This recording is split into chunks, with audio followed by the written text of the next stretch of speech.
go.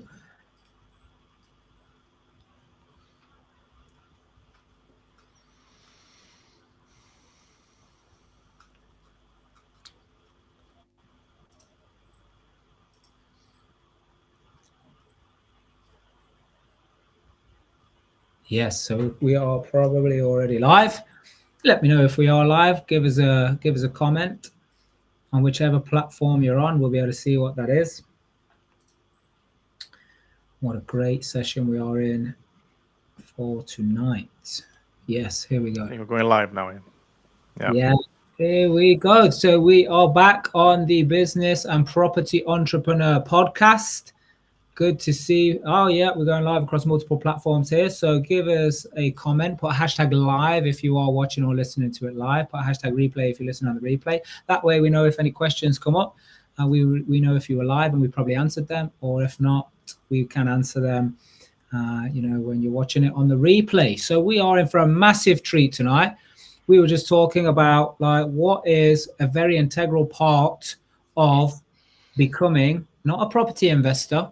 Yeah, not these one-hit wonder people who think they can invest in property, but a real business and property entrepreneur. There is a difference.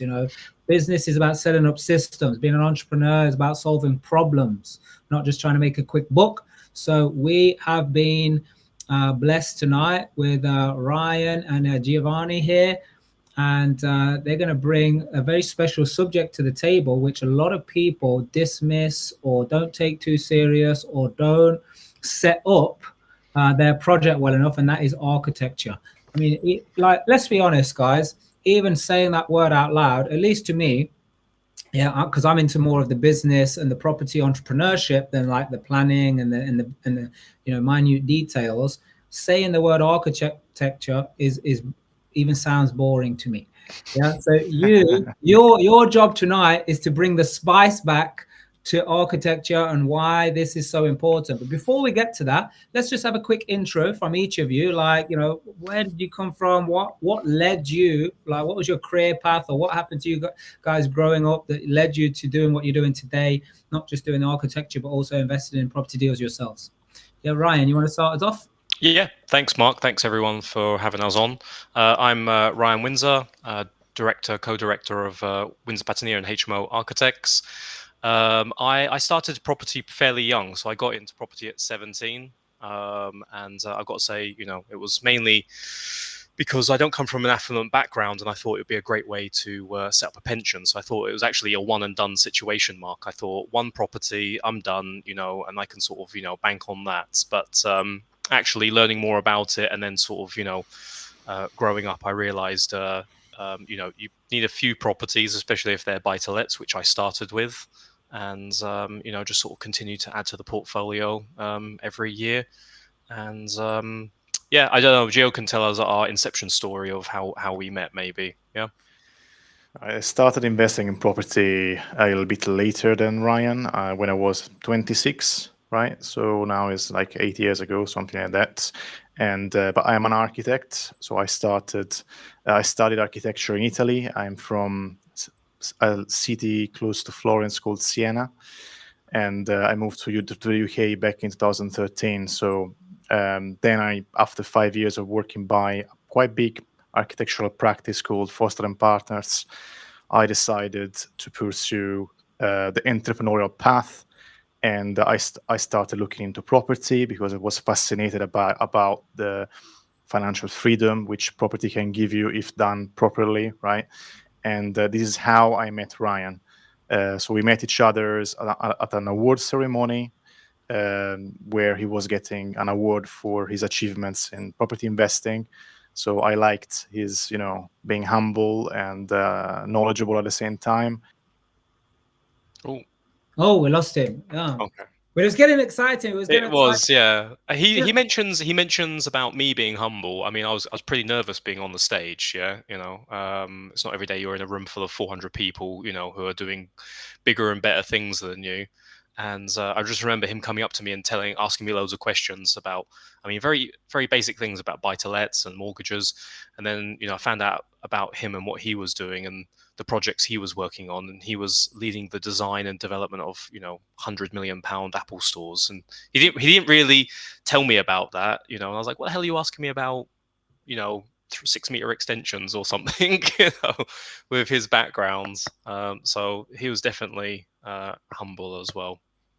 Yeah. And he's back joining us now. Yeah. So like just talking about networks, sometimes people find it very difficult.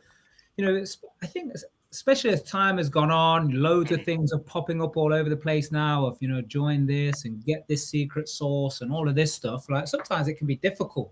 I hear so many stories about, back in the day where like there was this network and there was this property meetup and everything was very authentic and, people used to work together. And I think over time, people have lost that. I hear lots of stories about like, people just, talking about it, but not doing it themselves and so on. So what was your experience as you guys were coming through, like Ryan, you've been blessed to be doing it since you're 17. At 17, I was working on a building site. That's the closest I got to, investing into property, just doing the work for the people. I mean, I always tell this story, like I was literally working on a HMO in Leicester on Foss Road South. Yeah, when I didn't even know what a HMO was, I was just doing what I was told, and then later I was like, that's why there was a kitchen on every floor. That's why there was. At the time, I thought this is a bit strange, but hey ho, like just do it. So, when it comes to the networking aspect and how do you get to know these experienced people and actually trust what people are saying, what's been your experience? Is it all good? Is it all bad? Is there a mixture? I think it's definitely a mixture, right? I mean, there's some people out there that really care. They want to give you the real advice, and I'd like to think me and Giovanni are those people. We want to share real world experiences. We'd rather tell a client, that it doesn't work than pretend it does just to get, a fee. But as you probably well aware, Mark, there's people out there that's a little bit more unscrupulous than that, right? So you just got to keep an eye out, really. But luckily, me and Giovanni have been able to connect with some really, really good people who've got their own sort of networks and doing some good stuff, telling the truth. Yeah, and I think social media has distorted a lot of that because it all became about clever marketing, hook lines, grabbing people's attention and so on. How do you guys separate yourself from all of that Instagram garbage to actually like here's the real deal, so like you can choose the clients that you want to work with? I mean, in general, we've been quite busy doing the work rather than focusing on social media. So now we have a team. So we have more time available to be on social media. And I guess the way we differentiate ourselves is via providing experience from the real world, right? From the architectural point of view, which actually is a really interesting part of the life of a real estate developer, right? Because the architecture bit touches a lot of points in the development. The architect sees everyone involved in the project and also has an understanding of the numbers behind the project. So we can kind of see everything which is happening, the bad things, the good things, right? And we see where the developers make the toughest mistakes down the line. Yeah, and I think obviously you guys have got a massive array of experience, which we're going to touch on shortly.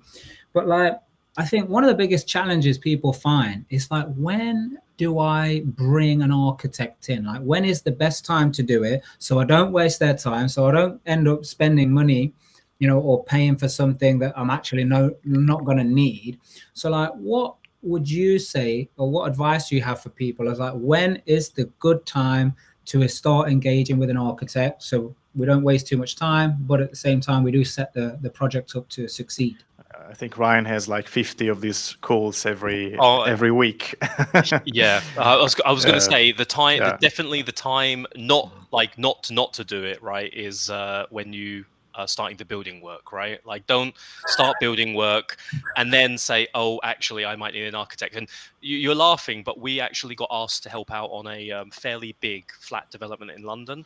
And it was being led by, I think, a QS, a project manager, and a general builder. And they were halfway through the build, over time, over budget. Everyone's freaking out. And they said, Ryan, can you actually come in and help? Was there no plans?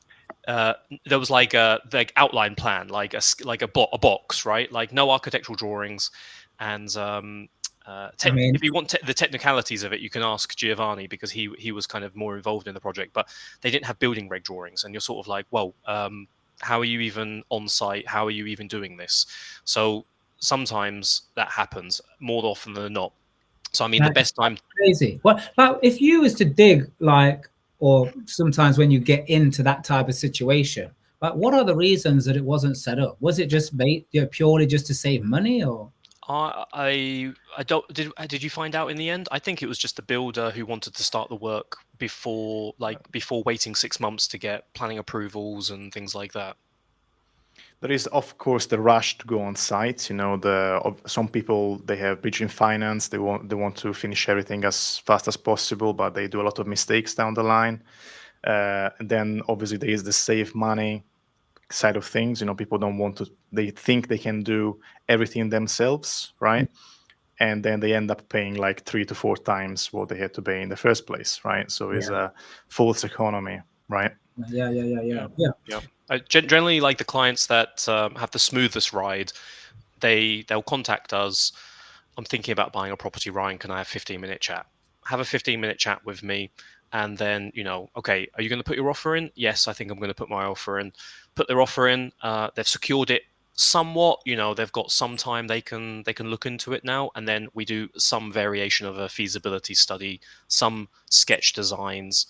Look at the planning, look at the building regs, look at the licensing requirements, and then give a project like, you know, the green light, or, you know, tell them actually, no, don't do it. So yeah, feasibility study, that would probably be the best time to always get an architect involved. If we say that the project's a go, we're going to put our name on it. We're going to put it in a report. You can't get better than that. Absolutely. And this is why we have this saying, you know, in our community, it's like, you know, people, they say, oh, I want to be around like-minded people. Now, we actually discovered, and we have a principle that says that that's actually a trap, you know, like-minded. We actually want to be around trained people, you know, because when people are like-minded, if it's all good, it's all good. But when it's all bad, it's all bad. Yeah. But when you're around trained people, you know, people have got their specialisms, or, you know, we're all working off the same kind of frameworks, but with different expertise, then obviously a trained person can, you know, pull someone out of a hole if they're starting to go down one. Yeah. And that's why, and by the way, anybody listening or watching here, if you want to be part of a free community with the power team and the training and the coaching, the mentoring and sessions like this, but behind closed doors, just put the word #free right now, and we will send you the details to go in there. And, you know, that's where you get access to specialists like this, you know, Ryan and Giovanni, because I want to provide, you know, free stuff, guys. You know, like, I don't think people should pay. I seen this post today, you know, should I pay 15K for someone's training? And everyone's like, no, you don't need it, and so on. And I was like, look, I get it. There's a lot of trash out there, not intentionally, just sometimes people jumped on the bandwagon of wanting to create, you know, training. But at the same time, like you just said, if you're going to do everything by yourself, you're gonna pay anyway. Yeah. So that's why we want to set it up for free, you know, so at least people can save some money, because our end game is to create, you know, businesses that actually work with each other. So let's say if we get the timing right, you know, like we're all trained now, we're working with trained people, we're in the right environment, and we engage at the right time. What are the major things that people are going to look out for or consider? And let's just stay at the kind of the lower end of the market, you know, HMOs, 6, 7, 10 bed HMOs, maybe a flip, maybe we're doing an extension. What are the things that they really need to strongly, you know, consider or definitely cover again before they start bowling on with the project? So a few things. I mean, if we look at the HMOs, for example, right, a lot of developers which are starting out, they love working on spreadsheets, right? the beauty of those, rows and columns and those numbers which are, showing you your profit and stuff like that. And sometimes they don't they detach yourself from the reality, because you might have 10 bedrooms or 12 bedrooms, and in real life you might only be able to fit 8 bedrooms, right? Because of planning, because of the constraints of the size of the bedrooms, the living rooms, right? So that is why when you find the property on Rightmove, on Zoopla, the first thing you should do, apart from running your numbers, the second thing you should do is actually look for whether you can actually fit that amount of bedrooms under a planning point of view, under a licensing point of view, etc., right? So, so a feasibility study, a design appraisal of your property is essential to make sure you're buying the right property. So, one thing, just to jump in here, is a lot of people, they'll tend to focus on like planning or the room size requirements. If we're talking about HMOs, flats are another consideration, but they might forget about building control and all of the different parts, A, B, C, D, E. So as I talk to a lot of clients, I say, as you make planning happy, you can actually make building control unhappy, and vice versa. You make building control happy, you insulate the room, acoustic insulation, fire protection, they're going to be super happy with you. Unfortunately, you're outside of the size requirements for the room, or you've changed the layout of the property, they're not so happy. So obviously it's all got to work. It's a balancing act.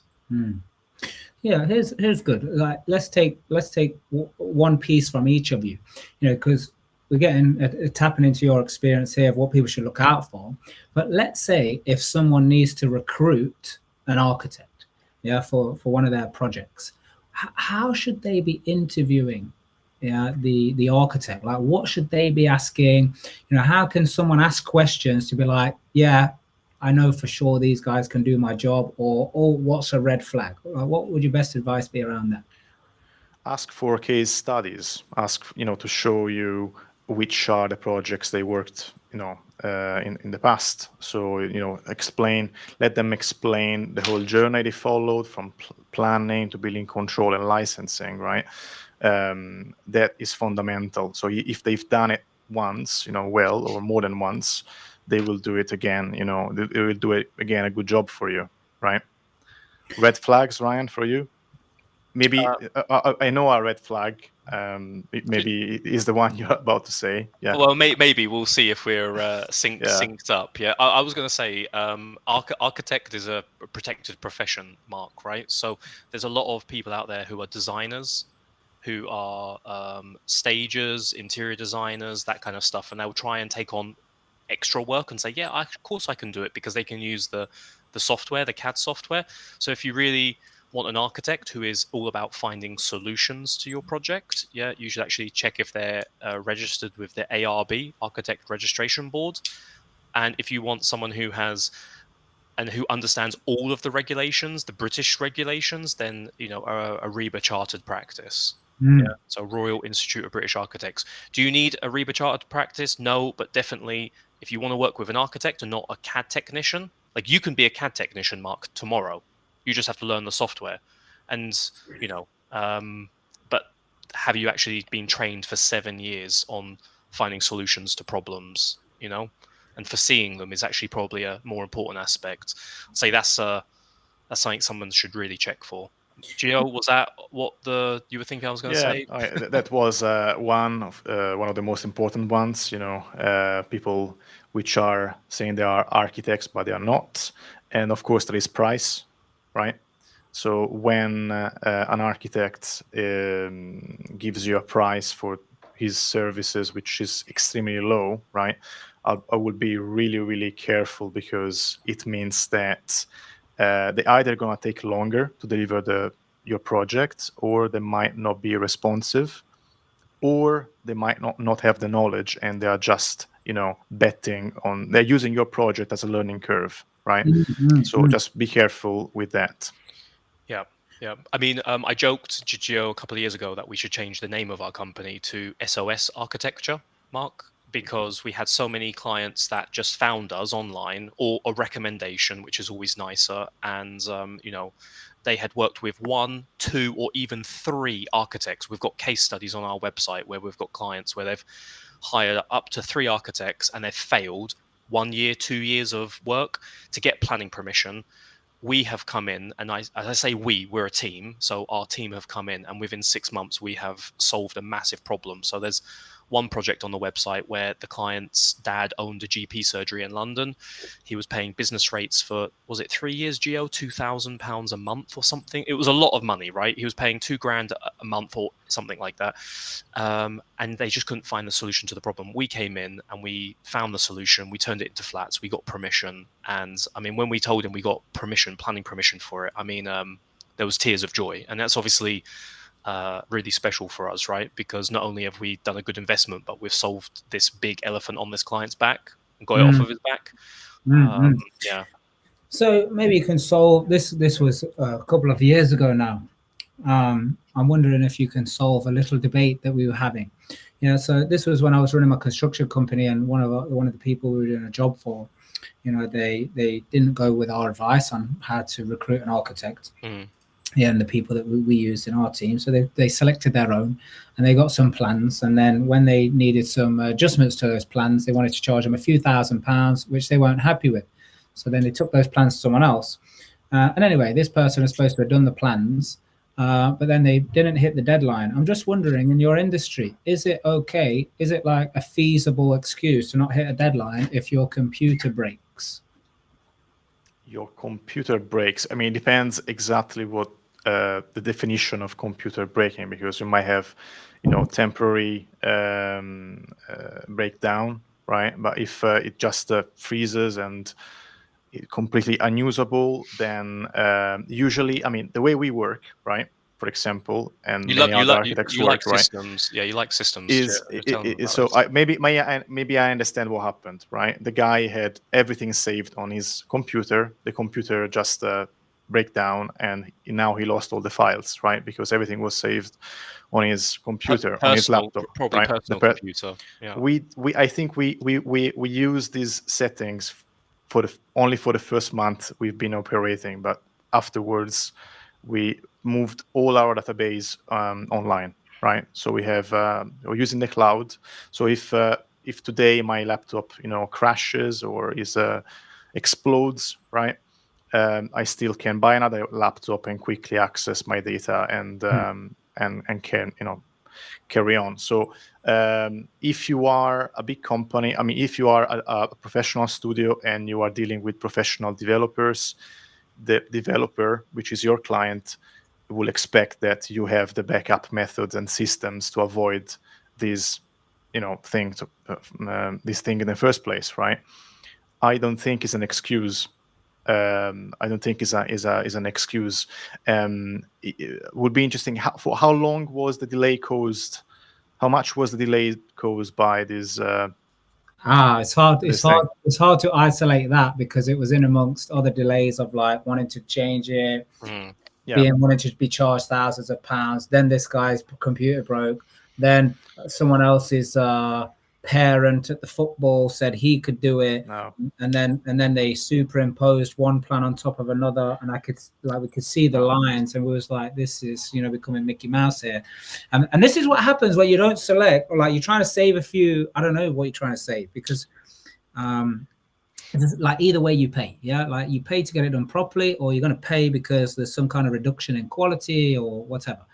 Yeah. Can I jump in on that a little bit? So I mean, some pushback we get, and some other people in the profession at this level doing these type of projects get when we've just passed building control and we now want to start speaking with builders. And our suggestion always is to get, especially like when you're doing extensions and you're going to spend maybe 150, 200,000 to upgrade the drawings from building reg drawings to construction, and then put a schedule of works together, which is a lovely Excel sheet of everything that needs to be done on the sites. So you can really cost it, tendering pack, and then you go to the builder. Get some pushback on that sometimes, but then the builder has a lot of what I call creative liberties, Mark, where they can choose where to put things, or even the specifications of the material. So you specify a boiler, but then what is it? A Valent, 28 kilowatt, 30 kilowatt back Yeah. seat. Interpretation is a killer. Like this is some massive mistakes I made in the beginning. I used to just like when in my investment, career, that is, I remember I used to take 3 builders around, try and get 3 prices, and I'm like, why is this guy 50k more than the other one? And it's because they're basically pricing off a conversation. Yeah. But like, fortunately, Yeah. we bit like I had a problem, then I fix it. I have another problem, then I fix it, and that's why we create this free community. That is there to help people stop doing that. So remember, if you're listening to this, put #free if you want access to that free community where all this free training, guidance, where you can ask questions and basically not make the mistakes to do it. And some people ask me, why would you do it for free? Why would you introduce us to industry experts, amazing people, and so on? I mean, number one, I just like to see people win. But number two is our end game is to build the real life resorts and have awesome people a part of that.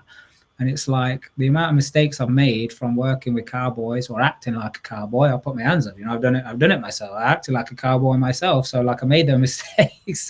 So I don't want other people. But I didn't have anything. I didn't have anyone saying, well, you should do this, you shouldn't do that, go here, go there. I was surrounded by only tradespeople or people I grew up on a council estate with, which were all acting like cowboys because that was our environment.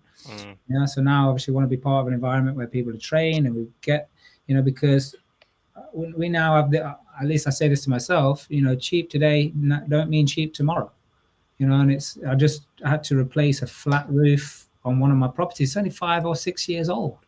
I shouldn't have to be doing that. One of those proper, fiberglass. I should probably, smeared it so thin that it just wore away, I learnt my lessons with bathrooms. Yeah. I went a bit cheap, first of all, just tiling around the sink. And now, it's mechanical vents and, tile the whole bathroom. And I just don't want any problems for 10 or 15 years, I mean, yes, we'll replace the bathroom in 20 years, if it gets really tired, but it shouldn't do now, it's so user friendly.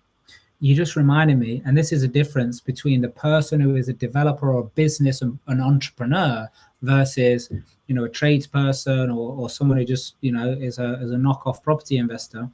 Is I remember when we were installing wet rooms in these houses, and like the contract, I was only a kid just helping out on the side, but they were saying, why would you do that? You can do it much cheaper for this. Why did they spend all this money doing this and that and blah blah blah? But obviously now down the line I know, like, but like this stuff lasts. Like this ain't like breaking, these weak little shower trays that, people start jumping on and break and then cause a leak. And now not just there needs replacing, downstairs now the floor is a mess. I just had one of my other ones where like there was a leak, and the floor was, it couldn't get away. It was one of those click floors with the underlay underneath. So one mistake leads to another problem, another problem, because it's all cheap. It was all cheaply put together. Save $3,000, but then it's going to cost you 10 grand to fix, and then you have to reinstall, and then a couple of years later, if you don't do it again, the standard. So I mean, maybe we suggest to spend a little bit more, but it's coming from a place of experience, right? So you can just sit back, relax, and have less problems. Yeah. And look, we're now going to be going into our private community in the Real Life Tribe. So anybody who's been listening, thank you very much. If you're part of the tribe, we'll see you in there. If you have any other questions, do let us know on here, and we'll make sure we answer them in the follow-up over the coming days or week or so. But thank you so much for coming on here. I know we only touched on a few different subjects here, and there's so much more to talk about, which is what we're going to do in our private community. But what kind of sign-off advice would you have for people in terms of what the importance of, bringing the architects in at the right time? What would your final piece of advice be, each of you? Ryan. I need to think about. Yeah, I mean, it's like anything in life, right? If you plan properly, the execution it goes smooth. Love it. For me, is the due diligence, right? Buy in the right place. So if you're doing HMOs, for example, and you want to buy in an Article 4 area, just make sure that the Article 4 area doesn't have additional policies against HMOs, because you might buy a property which you will never be able to convert into an HMO. So just in general, make sure you are aware of the local planning policy before buying a property in a specific area.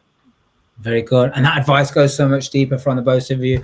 So anybody listening, make sure you get into the free community and get your hands on more of this type of information, because, in property, it's all about if you create the right product in the right area, which is based on the demand, then there's longevity in it. If not, there's a house near me up for £1 million. It's been up for over a year. And I'm just thinking, why have you put £1 million house in where, people with £1 million are not going to want to, they're not going to want to live on the main road next to a set of traffic lights. Crazy stuff, right? But even stuff like that seems very straightforward, people oversee. But thank you so much for coming on. Looking forward to getting into our community. We're going to carry this conversation on and go much deeper. So I really appreciate you guys coming in, adding the value. And, please do put in the comments after how people can reach out to you as well. But thank you, everyone, for listening. This has been the Business Property Entrepreneur Podcast. Until next time, do the right thing for the right reason.